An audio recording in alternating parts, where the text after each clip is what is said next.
আসসালামু আলাইকুম ভিউয়ার্স, রেহেনার রান্নাঘরে আপনাদেরকে স্বাগতম। আশা করি দেশ ও প্রবাসে যাই যেখানে আছেন আল্লাহর রহমতে ভালো আছেন, সুস্থ আছেন। আজকে আমি আবার একটা দারুণ মজার রেসিপি নিয়ে চলে এসেছি। আজকে আমি মুরগির পা দিয়ে একটা রেসিপি বানিয়ে দেখাবো। এখানে আমি মুরগির পাগুলোকে গরম পানি করে আমি পরিষ্কার করে আমি ছিলে নিয়েছি। তারপরে আমি পরিষ্কার করে ধুয়ে আমি একটা ছাকনাতে রেখে আমি পানিটা ঝরিয়ে নিয়েছি। আমি মুরগির পা বা মুরগির পায়াগুলোকে আমি আলু দিয়ে রান্না করব। এখানে আমি বড় সাইজের 2টা আলু নিয়েছি। আলুগুলোকে আমি এভাবে আমি কিউব করে কেটে নিয়েছি। আলুগুলোকে আমি পরিষ্কার করে ধুয়ে নিয়েছি। এখানে আমি হাফ কেজি মুরগির পা নিয়েছিলাম, কেটে কুটে পরিষ্কার করে ধুয়ে আমার এই যে এতক্ষণে আমার পা হয়েছে। আমি রান্নাটা মাটির চুলায় করব। তাহলে চলুন কথা না বাড়িয়ে রান্নাঘরে যাওয়া যাক। চুলা আমি জ্বালিয়ে দিয়েছি, এবার আমি কড়াই বসিয়ে দেবো। কড়াইটা আমি দিয়ে দিয়েছি, এবার আমি দিয়ে দেবো তেল। এখানে আমি দিয়ে দেবো রেগুলার তেল, সয়াবিন তেল। আমি 1 কাপ তেল দিয়ে দিলাম। আমি এবার দিয়ে দেবো পেঁয়াজ কুচি। এখানে আমি 1 কাপ পেঁয়াজ কুচি দিয়ে দিলাম। আমি এবার দিয়ে দেবো গরম মশলা, দারচিনি 3 টুকরা, সাদা এলাচ 5টা, একটা তেজপাতাকে আমি অর্ধেক করে ছেড়ে নিয়েছি, গোলমরিচ 10-12টা, লং আছে 5টা। আমি গরম মশলাগুলো দিয়ে দিলাম। আমি এবার পেঁয়াজটাকে ব্রাউন কালার করে ভেজে নেব। পেঁয়াজটাকে ব্রাউন কালার করে ভেজে নিয়ে আমি ফিরে আসছি। পেঁয়াজটা আমার ব্রাউন কালার হয়ে গেছে। এবার আমি দিয়ে দেব স্বাদ অনুযায়ী লবণ, দিয়ে দেব আদা বাটা 1 চামচ, রসুন বাটা 1 চামচ।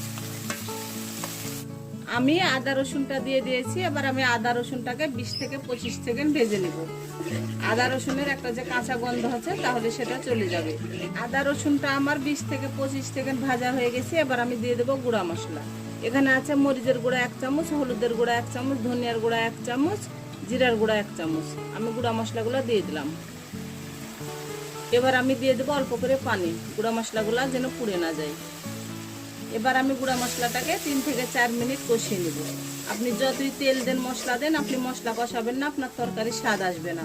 আপনি অল্প তেল মশলা ব্যবহার করেন, আপনি মশলাটাকে ভালো করে কষিয়ে নেবেন, আপনার তরকারির অসম্ভব স্বাদ আসবে। আমি মশলাটাকে 3 থেকে 4 মিনিট কষিয়ে নিয়ে আমি ফিরে আসছি। মশলাটাকে আমি 3 থেকে 4 মিনিট কষিয়ে নিয়েছি। দেখুন আমার তেলটা উপরে ভেসে চলে এসেছে। এবার আমি দিয়ে দেবো কেটে ধুয়ে পরিষ্কার করে রাখা পা আর আলু। আমি একসঙ্গে দিয়ে দিলাম। আমি দিয়ে দেবো অল্প করে পানি। আমি এবার পা আর আলুটাকে আমি 10 মিনিট কষে নেব। 10 মিনিট কষে নিয়ে আমি একেবারে ফিরে আসছি। এবার আমি ঢাকনাটা উঠিয়ে নেব।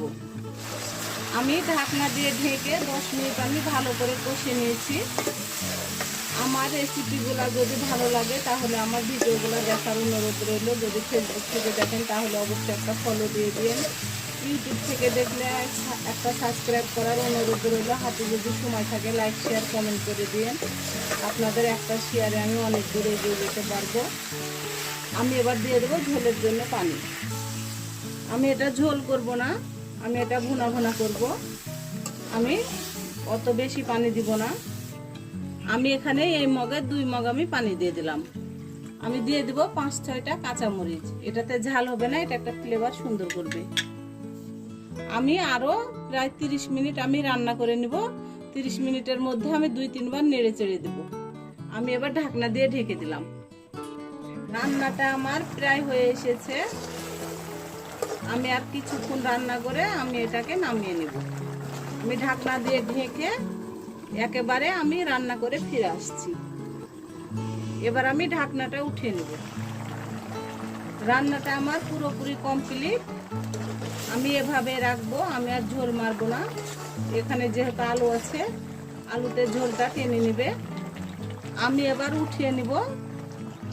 উঠিয়ে নিয়ে আমি আপনাদেরকে পরিবেশন করে দেখাচ্ছি। আমার পরিবেশন করা, আশা করি আমার রেসিপিটা অবশ্যই ভালো লাগবে। যদি ভালো লাগে তাহলে আমার চ্যানেলটিতে লাইক কমেন্ট শেয়ার করতে ভুলবেন না। বেশি বেশি করে সাবস্ক্রাইব করার অনুরোধ রইল। তাহলে আজকের মতো এখানে বিদায়। আবার অন্য কোনো রেসিপি নিয়ে আসবো। সবাই ভালো থাকবেন। আল্লাহ হাফেজ।